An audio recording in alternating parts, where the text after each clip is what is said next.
Ahora sí, Javier, hágale pues el reconocimiento a Jesús María Valle.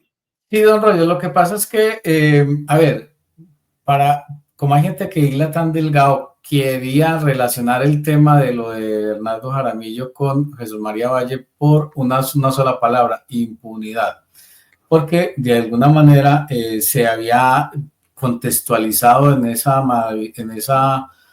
análisis que ustedes hicieron ese tema, la impunidad, porque la impunidad no solamente es no castigar los crímenes, sino castigar a quien no lo merece. Pero bueno, y mucha gente puede decir, lo que pasa es que Jesús María Valle y Álvaro Uribe sí tienen mucha relación. Recuerden que Jesús María Valle fue la persona que denunció la connivencia en principio, o uno de los primeros o de los principales defensores de derechos humanos que denunció la connivencia entre paramilitares y ejército en Antioquia, sobre todo en acciones muy puntuales. Una de ellas, ¿cuál es? El Aro, ¿sí? Recordemos que el crimen de Jesús María Valle, ocurrido hoy hace 27 años, por miembros de la oficina de la terraza, perdón, mandados por paramilitares, entre ellos Carlos Castaño, lo asesinaron dentro de su oficina en el centro de Medellín. Y Jesús María Valle, pues había hecho una labor muy importante para documentar, por ejemplo, casos tan graves como los del Aro, esa masacre tan mencionada, en la que obviamente el expresidente Álvaro Uribe Vélez, quiera o no, está muy relacionado, no lo digo yo, dicen los expedientes judiciales. Entonces, quería como hacerle un poquito el homenaje a esta persona, que en su momento yo la conocí y tuve mucha relación con ella porque fue una de mis fuentes, era una persona muy, digamos, cordial, y que ayudó en su momento a muchos periodistas a fortalecer esas denuncias que se hacían. Esa era la omisión que queríamos. De pronto me metí ahí de manera brusca en ese comentario, pero quería como... Pero no, está bien, bien, 27 años, ¿no? La verdad es que por aquí me han llegado por diferentes, de diferentes fuentes, de diferentes contactos, el tema de Jesús María Valle hace 27 años, martirizado por haber defendido la causa de los indefensos, de los torturados, de los desaparecidos y de los despojados de sus tierras, y por haber denunciado la connivencia entre paramilitarismo y Estado, la corrupción y la violación a los derechos fundamentales de los arrinconados y desposeídos. Por supuesto que hoy hay un llamado a recordar el nombre de Jesús María Valle. Viene, por otro lado, información del Grupo Interdisciplinario por los Derechos Humanos, que habla sobre él y lo recuerda al abogado penalista Jesús María Valle, quien nació el 28 de febrero de 1943 en La Granja, municipio de Ituango. Recuerde que La Granja, Javier, también a usted, no solamente la masacre del Aro, sino también hubo otra bien recordada, y fue la de La Granja. Fue asesinado en su oficina el 27 de febrero de 1998 por un comando paramilitar que ya supimos nosotros que fue, liderado por miembros de la terraza. Eso ya está dicho y demostrado por orden de Carlos Castaño, quien era el más importante jefe paramilitar en ese momento. Entonces, claro que sí, valía la pena. A propósito, mire usted, hoy empezamos diciendo que lamentablemente todo lo que tenga que ver con ONG, usted mismo lo recordó, hoy es el día de las ONG. Las ONG son estigmatizadas como de derecha, sobre todo porque muchas están dedicadas a la defensa de los derechos humanos, estigmatizadas como de izquierda. Y en ese mismo sentido había sido estigmatizado Jesús María Valle. Él no era un personaje de izquierda. Yo también tuve la oportunidad, cuando yo era reportero del informativo de Antioquia de Coppercol, de consultarlo en varias oportunidades, pues porque precisamente era un momento de la historia política, militar, del conflicto armado del país, muy doloroso. Y por supuesto que, vuelvo y digo, él era un abogado que puso el derecho en defensa de quienes necesitaban que se les pusiera el derecho a su servicio. Y era precisamente las personas a quienes se les estaban violando sus derechos fundamentales, sus derechos humanos. Ya se hablaba de derechos fundamentales porque esto fue después de 1991. ¿Sí dio? ¿Cuándo fue exactamente? ¿En 1900 qué? Eso fue, Javier. Eso fue, ya le digo, don Roger, exactamente la fecha. O sea, ya estaba, ya era vigente la Constitución Política de 1991, ¿cierto? Sí, señor, fue el 27 de febrero del año 1998, don Roger. 1998. Entonces ya era vigente la Constitución Política de Colombia, que lo recuerdo muy bien. Jesús María Valle la traía siempre a colación porque era una constitución, es una constitución garantista, es una constitución que defiende los derechos, que exige deberes, pero que defiende los derechos y tiene una muy buena parte de su articulado dedicada a los derechos humanos, a los derechos fundamentales, y era el librito de cabecera de Jesús María Valle. Entonces, se estigmatizó, se señaló, se mandó a matar. Se le ha hecho el reconocimiento entonces hoy a Jesús María Valle, quien fue asesinado un 27 de febrero del año 1998. Miren esta leyenda. Hoy puedo decir que el meridiano de la violencia pasa por Antioquia. No estaba exagerando. Usted lo sabe muy bien, Javier. Estamos exportando a través de una concepción equivocada del orden público violencia para departamentos pacíficos. Jesús María Valle. Don Roger, ¿sabe un asunto que me llamó mucho la atención en su momento de Jesús María Valle? Sí. Él incluso me dio a mí lo que nosotros llamamos en periodismo una chiva, que generó mucha controversia cuando se publicó en El Colombiano, y es que la Corte Suprema de Justicia en su momento había tumbado la condena de, creo que ya era segunda instancia, porque yo creo que era un asunto de casación, de la masacre de la Chinita. ¿Se acuerdan de la masacre de la Chinita, don Roger? Donde en una verbena que estaban celebrando la elección de Bernardo Gutiérrez, ¿era? Bernardo Gutiérrez, lo que sí, ex desmovilizado del Ejército Popular de Liberación, EPL. Exacto. Entraron a ese barrio que hoy se llama San José. San José es que creo que se llama en apartado. Sí. Mataron a 35 personas y hirieron a otras tantas. Pues bien, la justicia en principio empezó de manera estigmatizante a señalar a algunos dirigentes de la UP en el Oriente Antioqueño. Entre esos Nelson Campo Núñez, exalcalde de Turbo apartado, no me acuerdo bien, y José Antonio Bula, también es alcalde. Pues bien, José María Valle siguió ese proceso y le tumbó esas condenas a esos dos dirigentes que tuvieron que exiliarse después debido a las amenazas. Pero esa fue, digamos, una del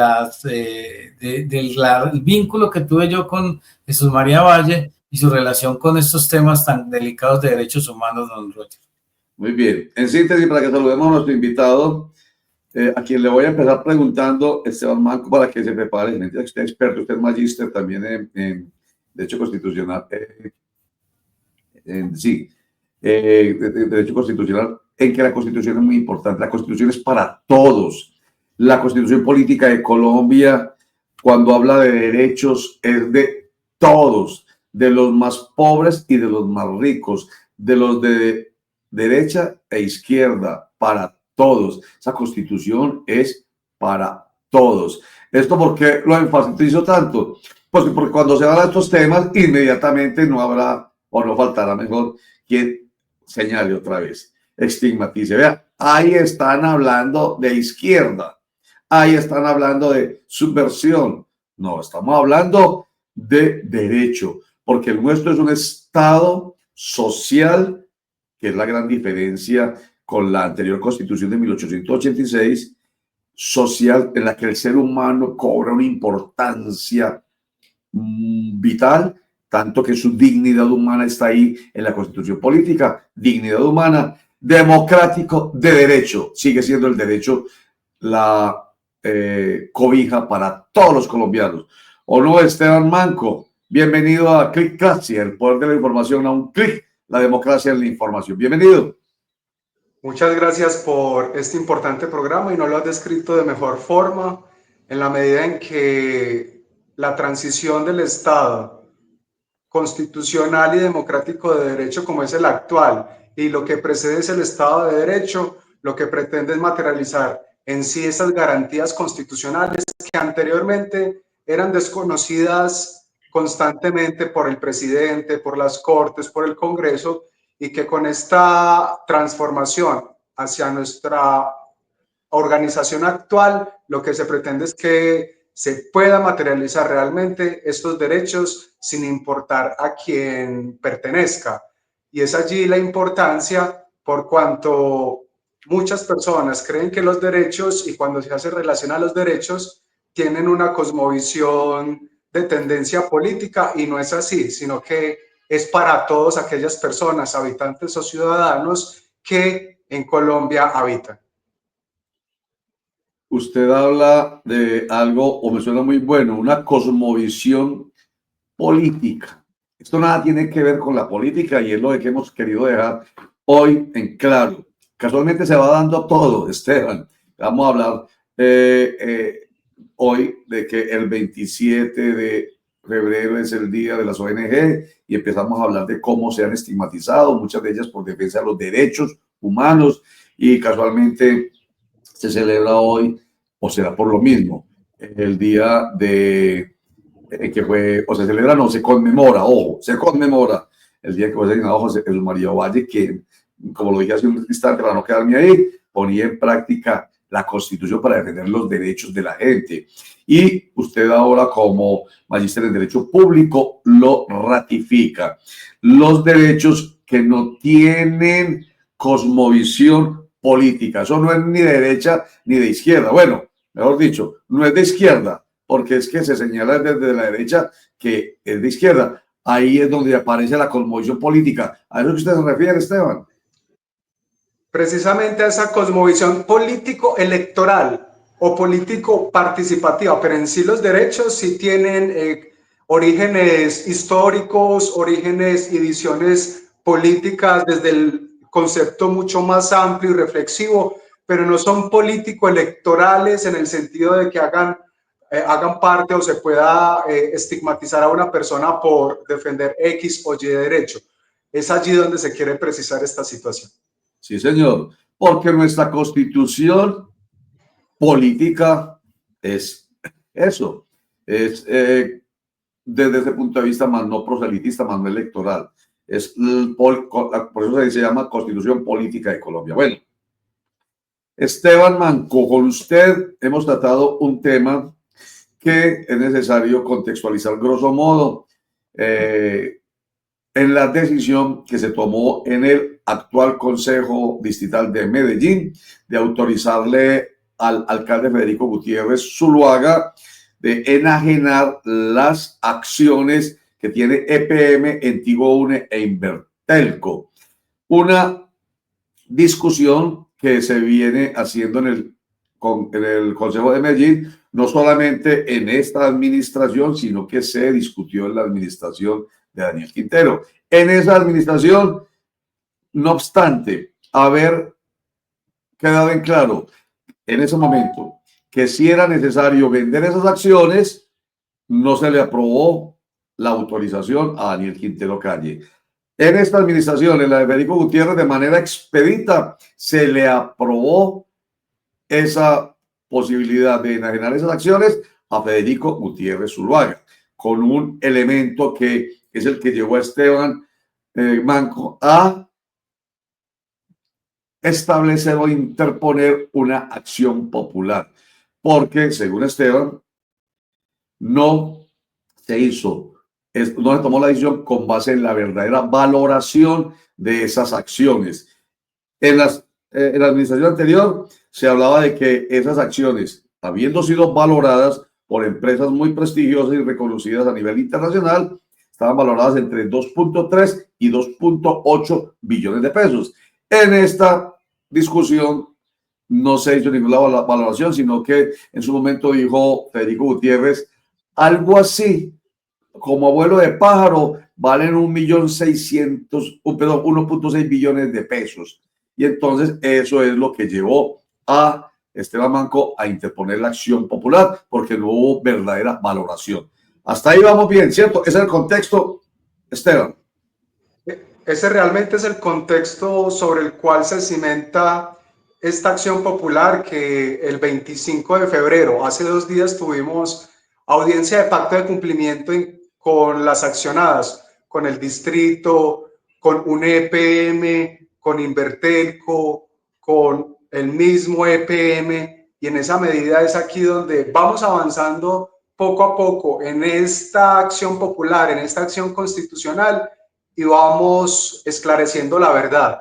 Así que en esa oportunidad, hace 2 días, se decretó formalmente la prueba que hiciera la administración pasada de esa valoración que acabaste de denunciar, que se había concluido que valía 2.3 a 2.8 billones de pesos, y en esa medida es una prueba muy pertinente para poder demostrar lo que es la disminución patrimonial que va a tener y que están haciendo que tenga un EPM e Invertelco, por cuanto abuelo de pájaro no se pueden valorar los activos de la ciudad, y en esa medida vamos a ver que se está haciendo un avalúo, que no hay avalúo definitivo ni preliminar, pero que va a impactar directamente, además porque se está liquidando voluntariamente Edatel, y Edatel, recordemos, hace parte de un EPM, y al liquidarse Edatel, entonces va a quedar sin una de sus filiales, y en esa medida va a disminuir lo que es el precio o el justo precio de un EPM e Invertelco en el mercado, de tal forma que allí vamos a ver ese bajón. ¿Y cuál va a ser ese bajón? Vamos a considerar que va a ser una disminución muy significativa, y en esa medida sí va a impactar lo que es el patrimonio económico como derecho colectivo y del medio ambiente. Entonces se pone en riesgo el patrimonio de los medellinenses y de los antioqueños. O sea, al bajarse el valor de esas acciones, pues se pierde. En palabras más palabras, se le pierde platica a los antioqueños. De eso se trata esto, Esteban Manco, por una decisión apresurada, porque se debió haber valorado realmente para que con base en esa valoración se pueda hacer la negociación.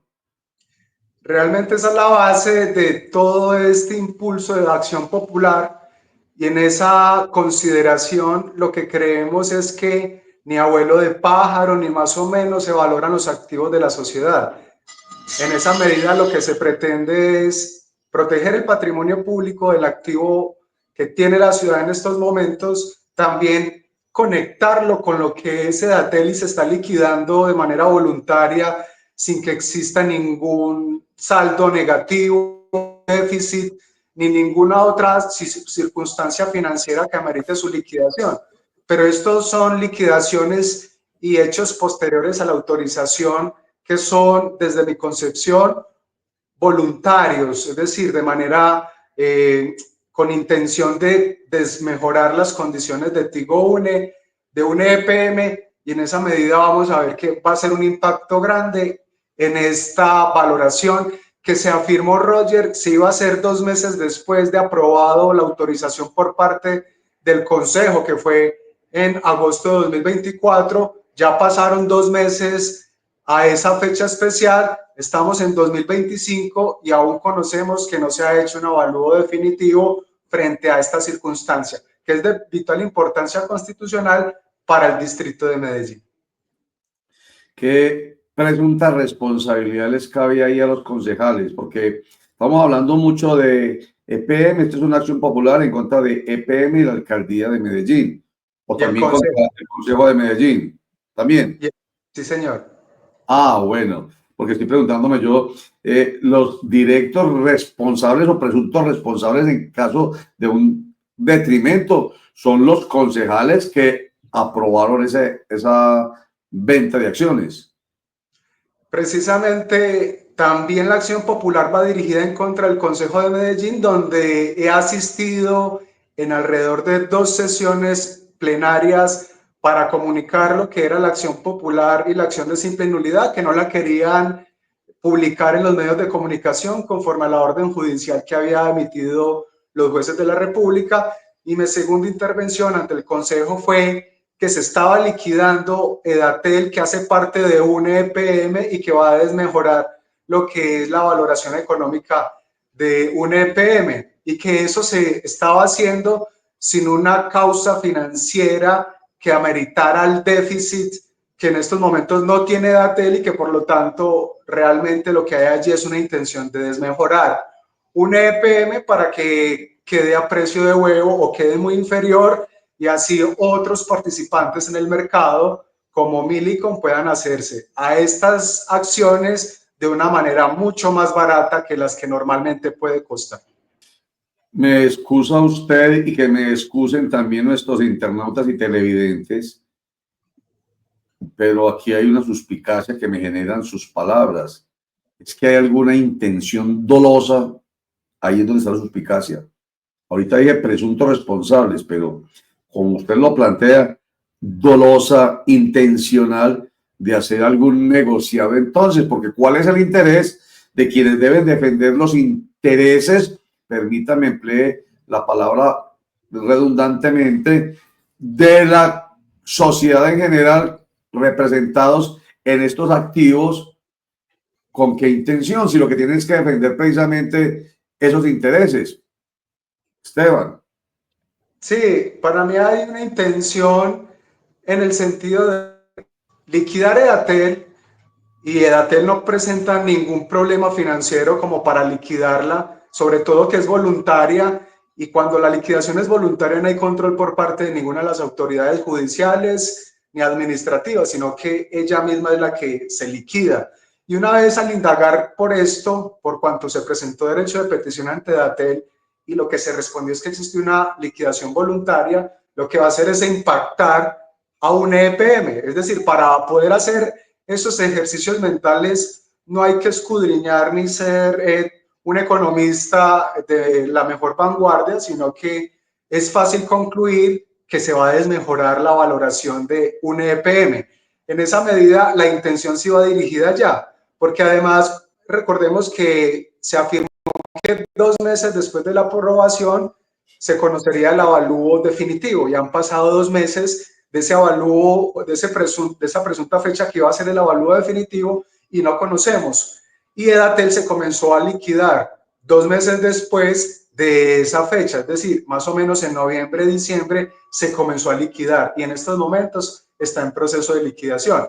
Así que un abogado con fundamentos mínimos de economía, o un economista, o un administrador, o una persona del común va a concluir sencillamente que se está desmejorando a un EPM con esta liquidación que se dio con posterioridad a la autorización, y que generalmente las personas no conocen cómo va a esta valoración y esta liquidación en estas sociedades del distrito de Medellín.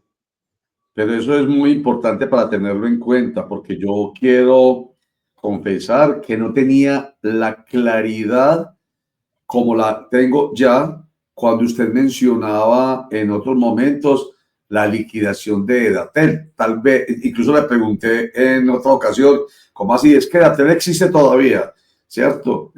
Porque me pareció como un actor invitado a la fuerza a esta discusión, pero ahora veo que no es un actor de reparto. Ahora veo que es muy importante ese actor llamado Edatel cuando se llega a esta decisión de su liquidación, porque ello permite el desmejoramiento de la valoración que hay sobre un EPM, Tigo, UNE e Invertelco. La verdad, te cuento que apenas lo conozco. Y no creo que la mayoría de la gente, tal vez un abogado con conocimientos económicos o un economista con conocimientos en derecho, en fin, alguien como usted pero no la gente del común. Eso tiene que ver con que no se haya permitido que a través de medios de comunicación o algunos medios de comunicación, esta es otra suspicacia, no hayan atendido el llamado de hacer estas publicaciones. Más o menos hay una dirección hacia ese sentido, sin embargo están al tanto y como fuente entonces lo que hago es suministrar todos estos hechos que van aconteciendo para que la población y la ciudadanía esté bien informada y sobre todo frente a una decisión que se tomó hace 2 días ahí ante el Juzgado Quinto Administrativo de Medellín, y es que además de la prueba formal que va a ser razón de la decisión para emitir una sentencia de fondo sobre este estudio económico que se realizaría en los meses de noviembre y diciembre, terminando la administración pasada, también la juez ordenó que se emitiera cuál era la situación actual de esa valoración y se le solicitó tanto a un EPM como a EPM como al distrito suministrar esta información de manera obligatoria para que así se conozca en qué etapa del proceso van, porque también allí hay un hermetismo, hay un oscurantismo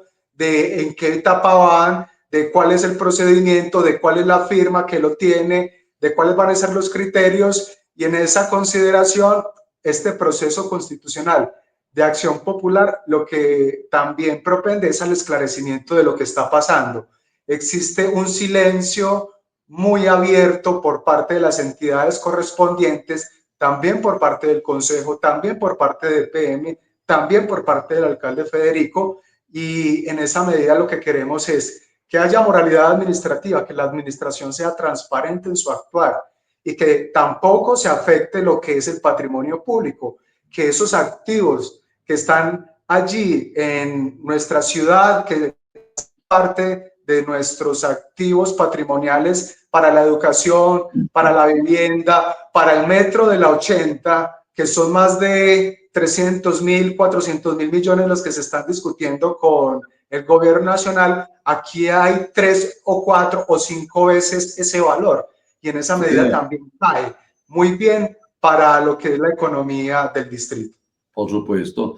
Si son abuelo de pájaro, 1.6 billones de pesos son casi 4 veces los ingresos, que es lo que vale el metro del 80, 487 millones de pesos aproximadamente, ¿cierto? Entonces, abuelo de pájaro, pero supuestamente abuelo de pájaro, que es la expresión que utilizó el alcalde Federico Gutiérrez.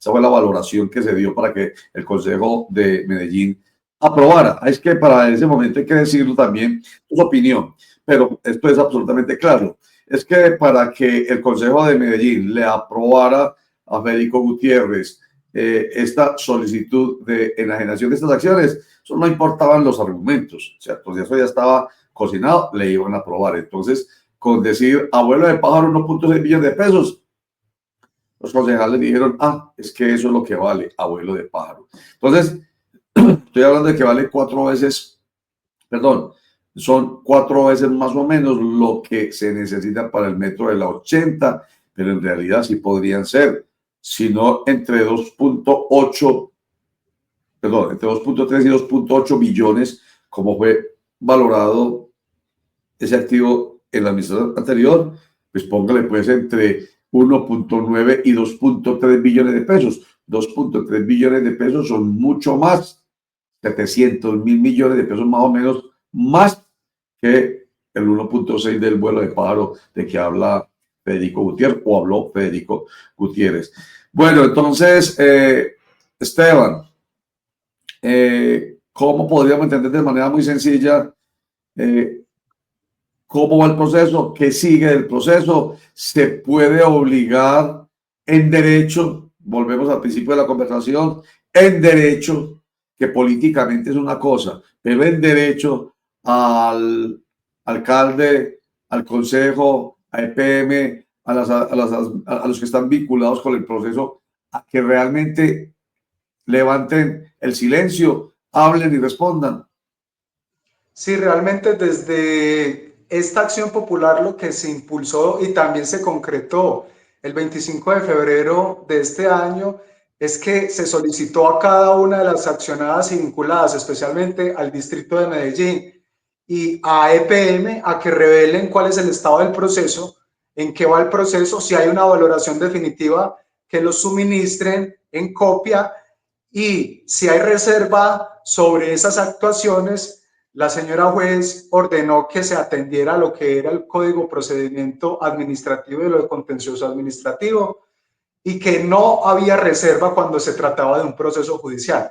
Existe un hermetismo, un oscurantismo, un silencio grande, tanto en el Consejo cuando voy a dar este tipo de exposiciones y debates en plenaria, y también por parte del abogado respectivo, que no sabía en qué etapa iba y que le tocó preguntar internamente en qué etapa iba, pero aún así no se conoce ningún avalúo definitivo.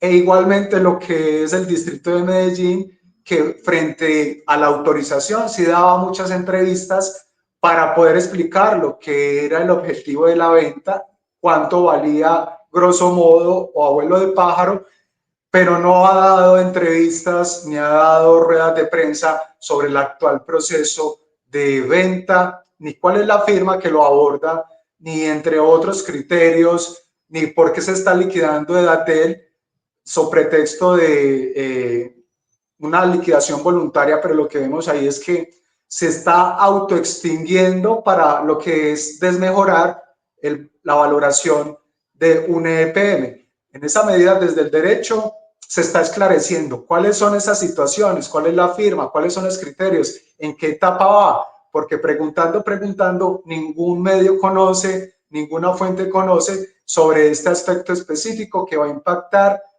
las arcas del Estado en el distrito de Medellín.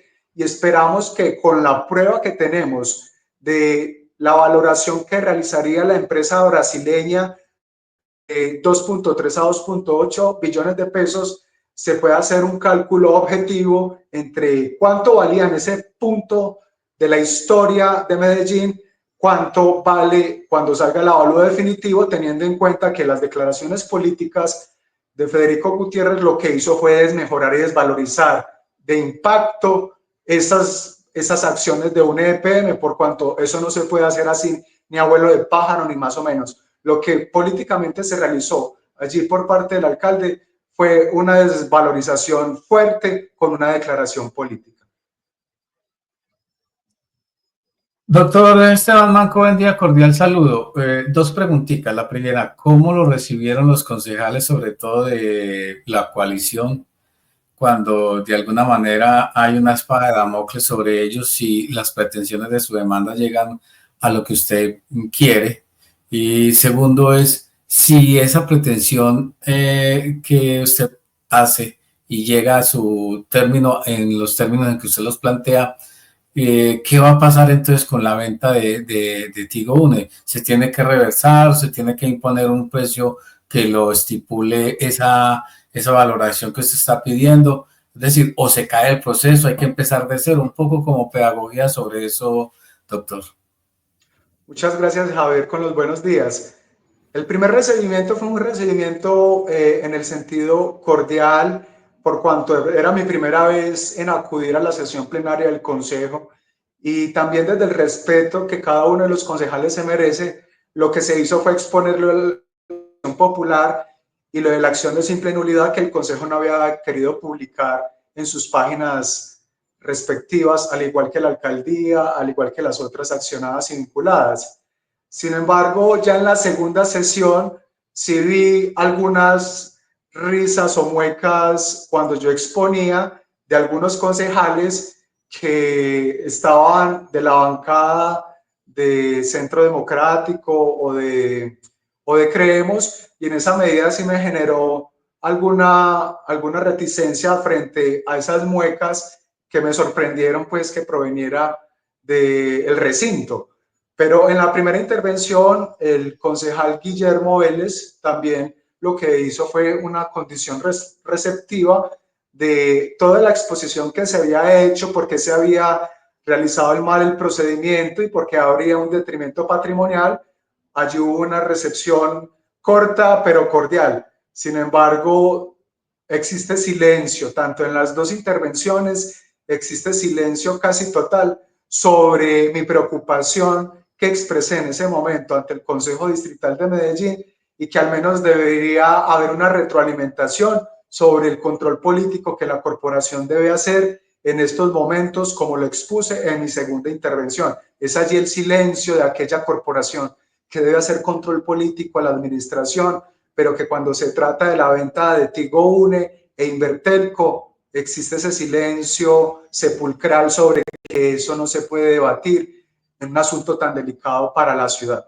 Y frente a la segunda hipótesis, la segunda pregunta que haces, Javier, allí lo que habría que definir es que pueden haber diferentes vías o consecuencias frente a que se estime mi acción popular y ganemos esta acción popular en beneficio de la ciudad, del distrito y del país. En esa medida pueden haber tres vías que considero rápidamente. La primera es que se declare que se violó el patrimonio público como derecho colectivo, y en esa medida se debe tener en cuenta, grosso modo, lo que es el estudio especializado realizado a finales de 2023, que no existe mucha diferencia en el tiempo, y en esa medida debe respetarse esos márgenes. La otra es que se caiga todo el proceso, que se reinicie desde el Consejo de Medellín, porque también está involucrada la moralidad administrativa y no se hizo un avalúo preliminar, que lo que un avalúo preliminar pretende es expresar en un punto en el tiempo cuánto valen esas acciones, y la ley misma así lo establecía. Así se pueden conjugar esas dos y darle validez a la autorización de venta por parte del Consejo de Medellín, que continúe, pero también solicitando una tercera valoración de una entidad correspondiente, que no lo nombre EPM, y en esa medida también puede haber allí un referente para que no se dé un detrimento patrimonial en el activo, uno de los activos más importantes de la ciudad, como es un EPM e Invertelco. En fin, a mí me llama mucho la atención, Esteban Manco, que este tema tan importante, que tiene que ver con lo que a la gente debe preocuparle, estamos hablando de su recurso público, estamos hablando de recurso de la gente, que aquí se arma un escándalo porque se invirtieron 100 millones de pesos en algo en vez de invertirse en algo para los pobres, ¿cierto? Algo así. ¿Usted se ha dado cuenta de ese tipo de escándalos que inmediatamente son secundados, escándalo político por mediático, y que esto tan grave no tenga ninguna réplica de tipo mediático? Yo no escucho por ningún lado, por ejemplo, el periódico El Colombiano, por preguntarle a un medio, pues, le ha dado la suficiente fuerza a esto. Lo ha entrevistado usted, ha sacado algún tipo de información llamando la atención sobre la alarma que esto genera. Hasta el momento, los medios más grandes, solo uno, y es Blue Radio, y El Tiempo, han puesto la lupa cuando se presentó la acción popular y se admitió. Los demás no han hecho una entrevista o una nota específica sobre esta situación jurídica delicada para el distrito y también para el país, porque recordemos que un EPM lo que presta es un servicio público que no abarca solo Medellín, Antioquia, sino otras partes del país. En esa medida, la invitación es a develar y también a publicar este tipo de situaciones que afectan las arcas del Estado, que también afectan la ciudad. Pero, Roger, ¿cómo vinculamos por allá tan arriba lo que es el patrimonio público, EPM, el Consejo, con la señora que vive en el Popular, con la señora que vive en Robledo Aures? Y en esa medida lo que se tiene para vincular lo que es el patrimonio público con el pueblo de a pie, que poco se entera y poco se interesa de estos asuntos en democracia, es que si esos recursos se van, se esfuman, hay inversiones que no se van a realizar, como el metro de la 80, como la tacita de plata que era Medellín, como las escuelas, como otra serie de inversiones que también se pueden ver afectadas por esto. Es decir, allí impacta directamente con lo que es el pueblo de a pie, que se va a tener que seguir movilizando en metros abundantes y repletos, y lo que pretende el metro y todos estos proyectos de la 80 es descongestionar la línea B del metro de Medellín. Así es como le impacta, sin obras, sin este tipo de situaciones que pueden apoyar su calidad de vida. Pero ese impacto lo sabe usted y nadie más lo sabe, pues porque ningún medio, excepto los dos que usted ha hablado grande, le ha hecho eco. ¿Qué le suscita a usted ese silencio? Usted habla del oscurantismo y el silencio en el Consejo, pero ¿qué le suscita a usted el oscurantismo, entre comillas, el silencio en medios de comunicación que deberían, pensando en el interés general y en el recurso público, estar ahí, muy atentos a este tema, como el colombiano, por ejemplo? Me resulta muy preocupante, Roger, como ciudadano, como abogado, como profesor de Derecho Constitucional, cuando analizamos la libertad de expresión, sus responsabilidades, sus facultades, la posibilidad que se pueda expresar en democracia las diferentes ideas y que no se pueda ser un megáfono o difundir lo que es una situación delicada del distrito y del país.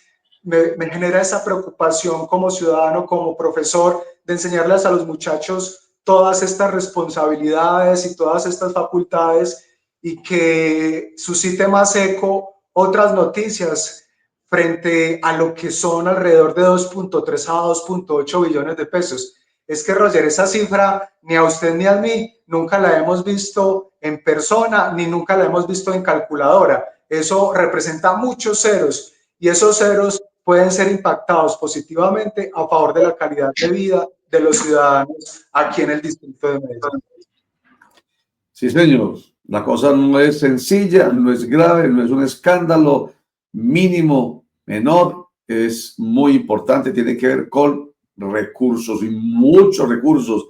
No los hemos visto y yo creo que no los veremos. Es mucha plata y no es para usted, no es para mí, es para el bienestar de muchísimos medellinenses. Ahora, también dejo claro una cosa, se supone que la plata que resulte de esa venta de acciones no es, también dejo claro eso, Esteban, para inversión en Medellín, eso fue lo que advirtió el mismo alcalde, sino para que se reinvierta en EPM, para mejorar las condiciones de la prestación de servicios públicos de EPM. Bueno, Esteban Manco, magíster en Derecho Público, qué bueno que esté con nosotros nuevamente. Nosotros le prestamos atención y no solamente a usted, sino a todos, para que la gente esté mejor enterada de temas que son de su interés. Por favor, nos sigue informando sobre el devenir del proceso. Claro que sí, Roger, y allí para precisar tu última idea, si bien va a EPM, lo que puede hacer el distrito es en ganancias extraordinarias solicitarle a EPM algunos dividendos para invertir en la ciudad. Entonces, ese sería el ciclo. Va a EPM, se solicita además para inversiones de EPM, pero también para la ciudad, que la ciudad tiene facultad para hacerlo. Y en esa medida, Roger, estamos en contacto para explicar cuáles son los acontecimientos que se da respecto de esta acción popular. Muchísimas gracias, Esteban Manco, y mucha suerte, no solamente por ustedes, porque cuando habla de acción popular, está hablando de derechos colectivos, no de un derecho individual de Esteban Manco, derechos colectivos, los derechos de los medellinenses. Muchas gracias a Esteban Manco.